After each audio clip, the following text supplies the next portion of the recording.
Namu Myoho Renge Kyo.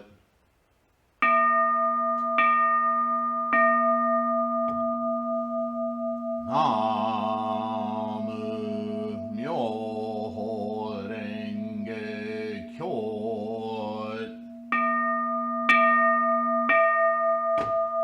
Namu Myoho Renge Kyo.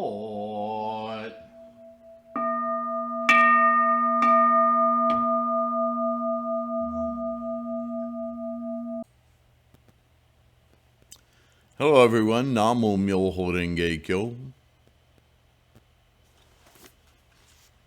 Today, in the latter age, people in the world, both clergy and lay people, spread the false report that Genku, a man of high virtue, is an avatar of Mahastama Prata, or the great power obtainer Bodhisattva, in order to conceal the grievous error of slandering the true Dharma committed by him.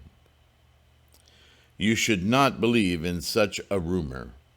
Non-Buddhists in India who have mastered 5 superhuman powers may move a mountain and dry up an ocean, but they are inferior to ignorant believers of Hinayana Agama Sutras without superhuman power.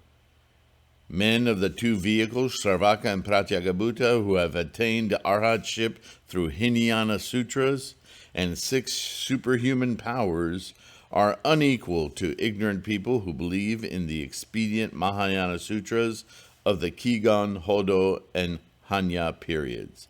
Even bodhisattvas in the highest stage in the expedient Mahayana Sutras of the Kigon, Hodo, and Hanya periods are unequal to ignorant people who are in the initial Myoji Kangyo stages of practicing the Lotus Sutra, the true Mahayana Sutra. You should not trust anyone who believes in expedient sutras as your good friend, even if he is equipped with superhuman powers and wide knowledge. So what does that all mean? What is Nichiren saying in this treatise of protecting the nation? He's very clear. What he's pointing to is that there are plenty of teachings vying for our attentions constantly in this age of degeneration.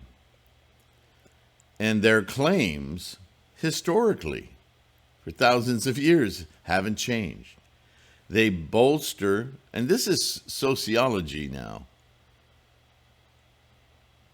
When you want to turn someone you know or anyone you encounter into a supporter of your way of thinking, you see children do this all the time. They will glorify what they perceive to be right by assigning unreasonable, unsubstantiatable qualities, magical qualities like superhuman powers,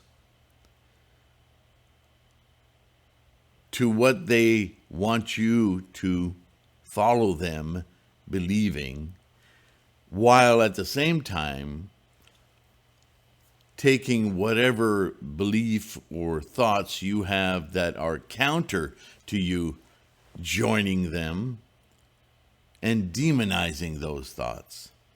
There's never any middle ground when you deal with people in the state of anger, the manipulation, the politics, the politicking, children do this all the time, and adults do as well. They're just more sophisticated at it, right? So if I want you to come and it's to my advantage personally that you engage in an activity that you heretofore have not been convinced to do. I'm going to want to show you the benefits of this activity that I think you could gain from.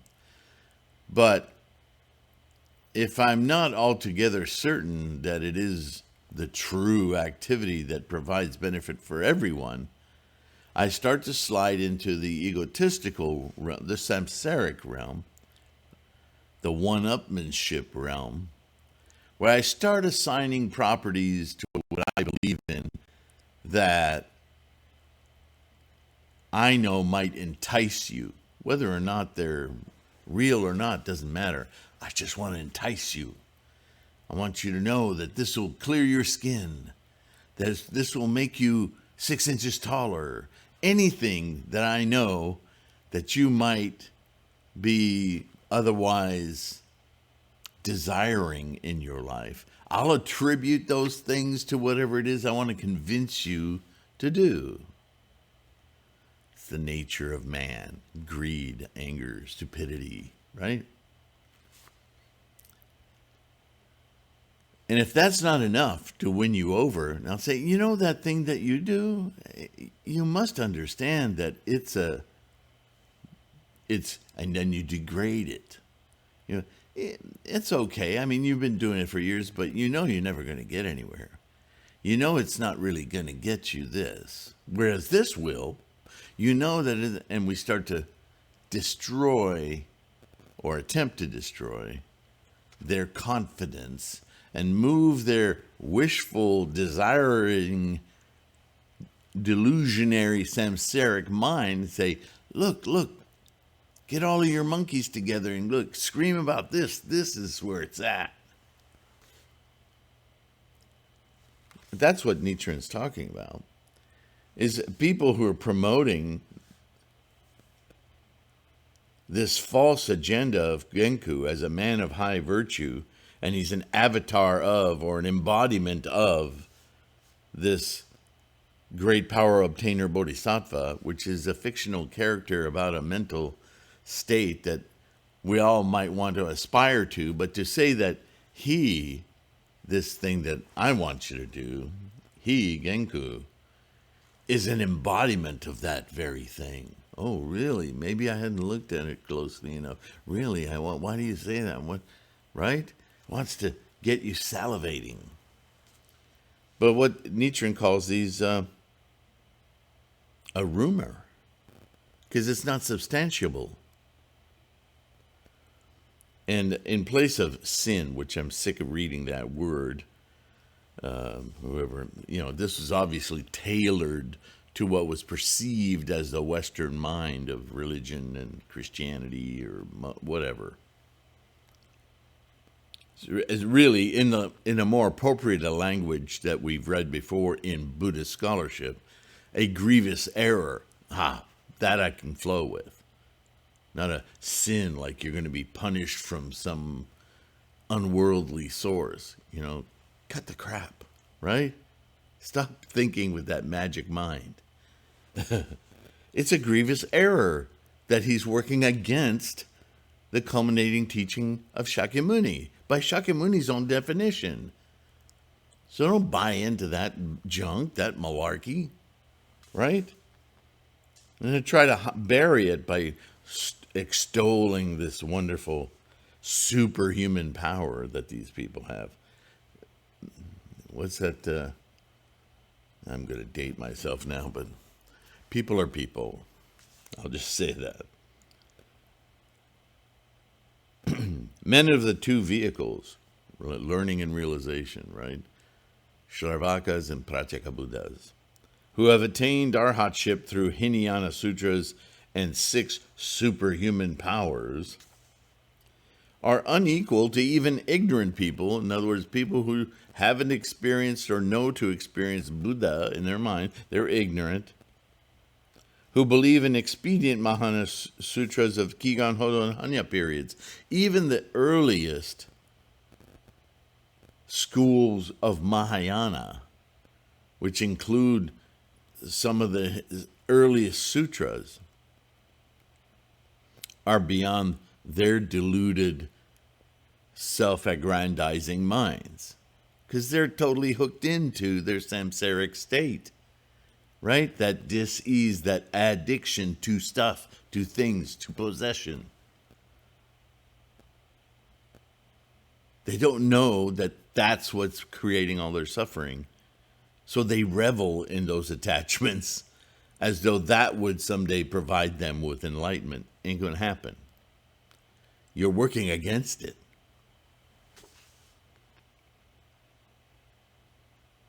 Even bodhisattvas in the highest stage of expedient Mahayana sutras are unequal to ignorant people who are in the initial conversion stage, the initial state of getting confident in the idea that Buddha is something already there for you to experience. You simply need to uncover it,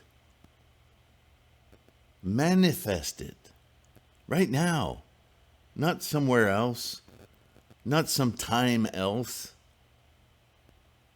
That's all expedient teachings to get you to understand what you can avail yourself to, what is well within your capacity to experience.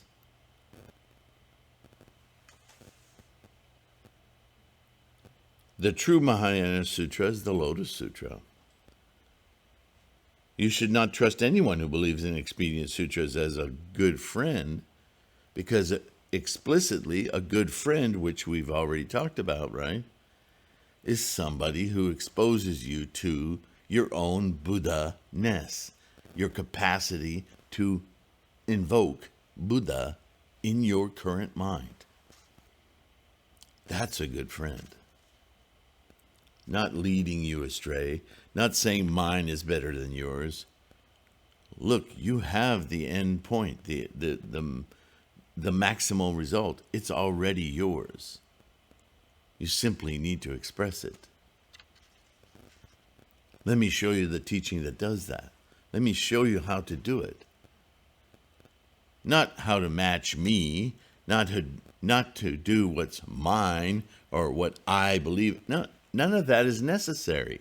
None of that manipulation is required when you have the thing itself. Now you're acting as a bodhisattva. Don't come do as I do. Look what you can do as Buddha does. That's what I'm trying to do.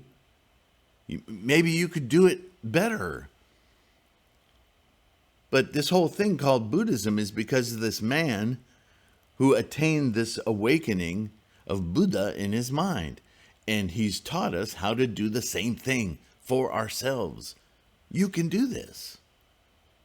Isn't that more inspiring? Isn't that confidence building? Not if you can hack it, come over and do what I'm doing. Okay, that's not 100% wrong, but it ain't 100% right. There's still this meandering, desireful, deluded, samsaric identification going on there. It's muddying the works.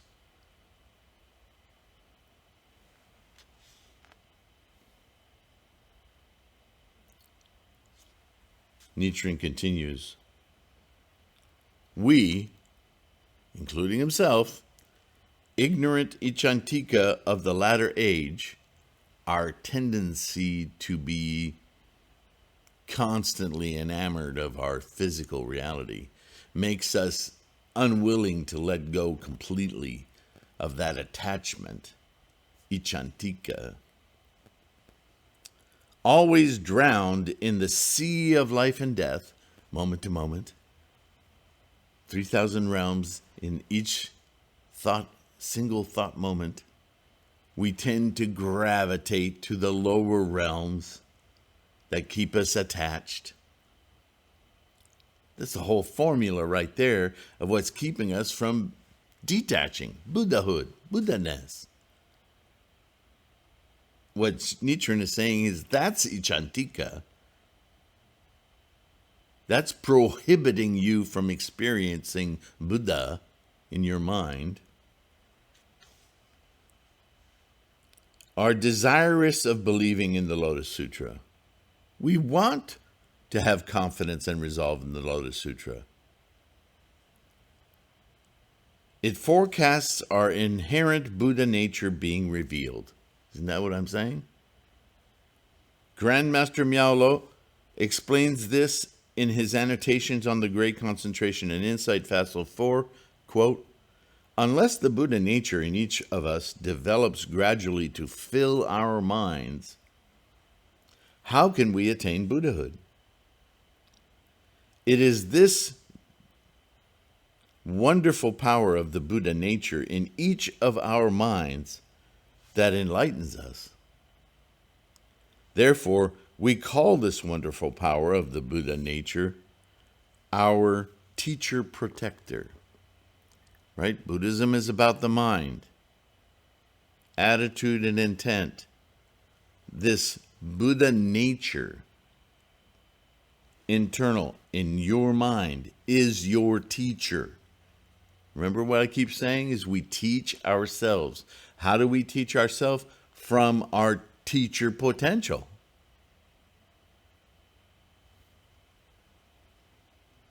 And that teacher potential is what protects us from falling into a diseased mind, an attached, a thwarted Buddhism, making us servile to other human beings or agendas or whatever. Your service is something you instantiate from Buddha. In your enlightenment, you are providing the service because your environment is touched by that radiating Buddhaness. Yeah? The doctrine of the mutual possession of the 10 realms, the 10 worlds, is not explained in any sutras expounded during the 40 years or so of the Buddha's preaching, except in the Lotus Sutra. Since the mutual possession of the 10 realms doctrine is not preached, believers of those sutras do not know about the realm of Buddhas inherent in their minds. They continue to see it as something outside of themselves, which, once you know the culminating teachings of Buddhism, is obviously completely reversal of the appropriate understanding of the goal of Buddhism. Unaware of the realm of Buddhas in their minds, they do not know of other Buddhas outside of their minds either. Namely, practicers of expedient sutras preached in the pre-Lotus Sutra period of 40 years or so do not know of Buddhas. They don't understand enlightenment itself. Even if they see Buddhas, they merely see Buddhas in other worlds, outside of themselves, not real Buddhas, which are manifestations of mind state in your mind, our minds, each of us internally. That's where Buddha exists, in your emergent quality or condition of mind to experience locally, specifically. That's where Buddha is, not over there, not in a cloud, not on a planet, not in the... Buddha is in your mind, because Buddha is a way of seeing, experiencing, holding the experience of the world in the entirety of the universe, locally within your specific set of karmic energies, momentum, your emergent mind. If you're driving a car on a racetrack with 10 other people, what the 10 other people see through their eyes is irrelevant to what you see in your eyes. It's all the same racetrack, it's all the same competition, but if you're relying on what you think they see, you ain't going to last long on that track. Yeah?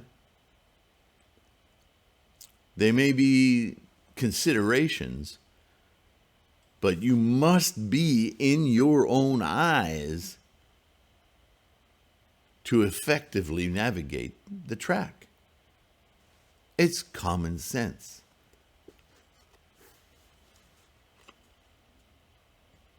Likewise, ignorant people do not know the mutual possession of the 10 realms, so the Buddha realm inherent in them is not revealed, because they're looking in the wrong places.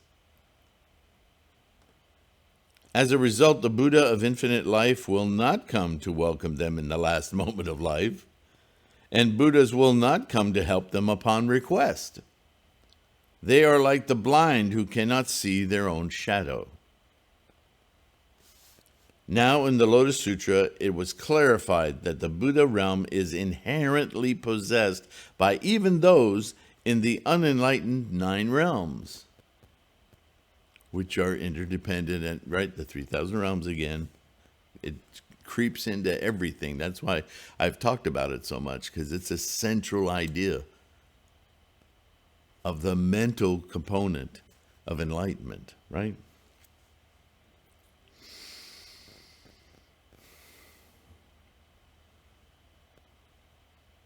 Enabling those who had listened to the expedient pre-Lotus Sutras, Bodhisattvas, 2 vehicles, Sarvakta and Pratyeka, and those in the 6 realms of illusion, all to see for the first time the Buddha realm in themselves. It was the first time that those people were able to become true Buddhas. Not playing at it, but actually doing it. True Bodhisattvas and true Shravakas and Pratyeka Buddha. It was the first time that Bodhisattvas and Shravaka and Pratyeka Buddha attained Buddhahood, and ignorant people were able to be reborn in the Pure Land. Not reborn after death into a glorious place, but actual Shravakas, Pratyeka Buddhas, all those different collections of practitioners, because they then in the Lotus Sutra would encounter the knowledge that, oh, this is in me here and now. Buddha is in my mind, not some other place, not some other cosmic event, not something to go to in the future life, but in this very next birth, death moment, with the perception that the Lotus Sutra gives me of understanding that Buddha is inherent here and now. In this next moment of birth, death, I, boom, can attain Buddhahood right now. And then this land, this samsara that I course through, becomes itself an enlightened place that I experience right now in this moment. That is the Pure Land. It's the same land it always was, but now you understand it. Now you perceive it with completely different mind, Buddhaness. Regardless, during or after the lifetime of the Buddha, the true, trustworthy teacher, good friend of all the people is the Lotus Sutra. That's your good friend. Because that's the teaching that gives it all to you in this moment to reveal for yourself. Invoke your Buddha mind. Namu Myoho Renge Kyo. Tendai scholars in general assert that one can achieve enlightenment through pre-Lotus Sutras, but I, Nichiren, do not accept it. Having no time to discuss this thoroughly in this book, I merely mention it here briefly. I hope to discuss it in detail someday. So he's dropped the mic, even though he knows this is going to take a tremendous amount of teaching, conviction, understanding the mechanisms of the mind, the location of Buddha in the here and now, all of that. He's said it all. And because you and I study so much, we understand directly what he means. But he knows that the goal of this treatise, yes, we need to establish those facts. But the goal of this is, how does that relate to protecting the nation? So he's made his statement. It's been made many times in many ways. He's bringing it up here to make sure that that basic construction tool of understanding is in this book, this treatise, this manifesto. And now he's going to enter chapter 6. Precautions that practitioners of the Lotus Nirvana Sutras should keep in mind. Now that you're practicing correctly, that you understand that it is Buddha, that is you, that is the experience of Buddha, it doesn't come elsewhere, it happens right now in each and every moment. It is something you have to work at holding on to, instantiating, and experiencing. Here's some precautions for you. In this 6th chapter, I would like to introduce the precautions which practitioners of the Lotus Sutra, Nirvana Sutras should keep in mind. I've already discussed in the previous chapter the comparative superiority, the profundity, and difficulty of teachings the Buddha preached during his lifetime. Here, I would like to expound on the teachings for the sake of those difficult to save ignorant people, such as the grievous errors of the 5 rebellious errors, actions, slanderers of the true Dharma, or Ichantika of the latter age, who are thinking only about the next life and are constantly drowned in the sea of life and death. They've written themselves off. They've written this life off as something to be suffered in order that some later life, after they're extinct, will provide their happiness. It's such a hard attachment to break. Yet, hello, right? But, this is going on today all over the world. Every sort of religion in the world making this life about suffering. They're all cults of death, because only happiness can only happen once you leave this mortal coil. It's insulting, and yet it prevails. Why is that? Do we want to self-torture? Is that really what our highest goals are in life? Or is it that training from the moment we breathe our first breath in this samsaric realm, our training is to think this way because it makes us more docile, more accepting of being told what to do, because this life is to be punished. So if you're going to treat me like crap, that must be what I need to do.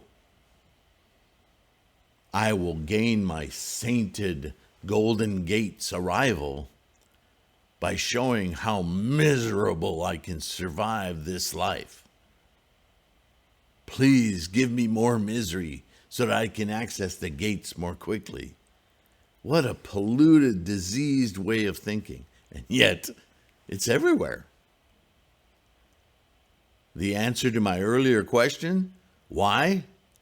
It's because there are many who see the advantage for themselves to control the entire world's population of human beings with this guilt, fear, misery paradigm.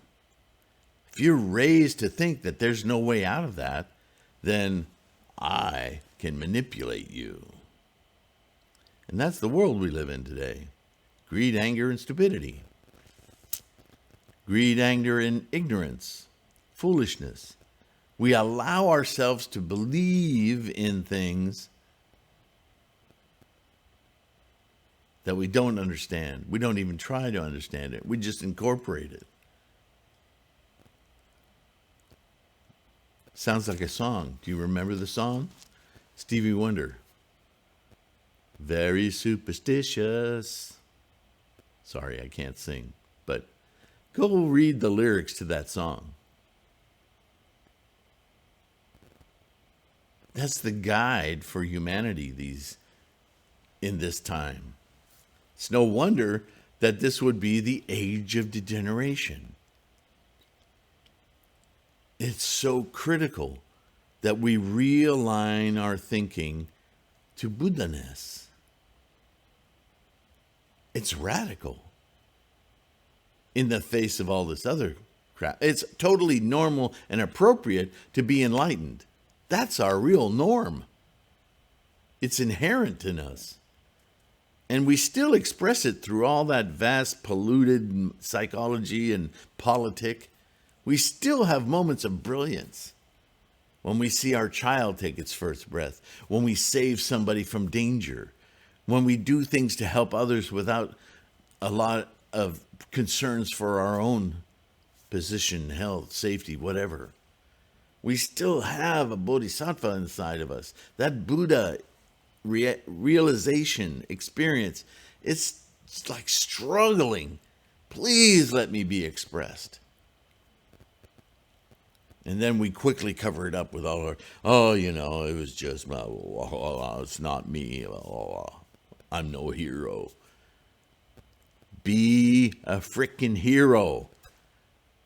Enlighten your mind and help those people witness what a beautiful, wonderful experience this life is. Not a place of misery to someday cash in a ticket to go into the Vegas heaven. It's so ridiculous. And yet it's pervasive, isn't it?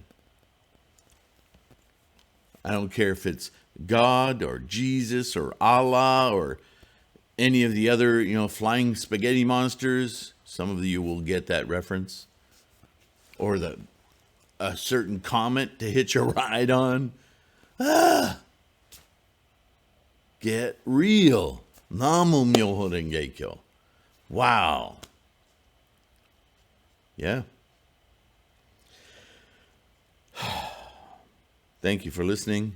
We're going to keep going. There's a lot of meat in this Gosho, right? Until the next one, keep watching. Like these videos if you get anything out of them. If you don't, I'd rather you wrote a comment and told me why. Don't just press the dislike button. That's lazy. Why? Why did you dislike it? Teach me what I need to do to get you to see your Buddha. Please. And if you would, it would do us, this entire Sangha, a great service if you would subscribe. And if you're getting some insights out of these videos, remember you can download them as audio podcasts, as reminders. There's hundreds of them. So yeah, there's always going to be something new to listen to when you're feeling, a little downtrodden. Like, why am I doing all this? Pop in a podcast and something in there, hopefully, will remind you, oh yeah, Namu Myoho Renge Kyo. Oh yeah, Buddha. Right? Confidence, resolve. Use the free tools on the website, the info there. If you've got everything you cut out of that, then check out the bookstore. See if there isn't something that you might want as reference material to highlight and cross out and ask questions. Yeah? Get your mandala. I have a whole store of different size mandalas, even a travel size one. Start doing this. Namu Myoho Renge Kyo. Thank you. I'm going to let you go. I look forward to seeing you in the next one. My patrons, we all thank you. You make all of this possible. Amazing. Thank you. And I will see you all in the next one. Guaranteed. Bye for now.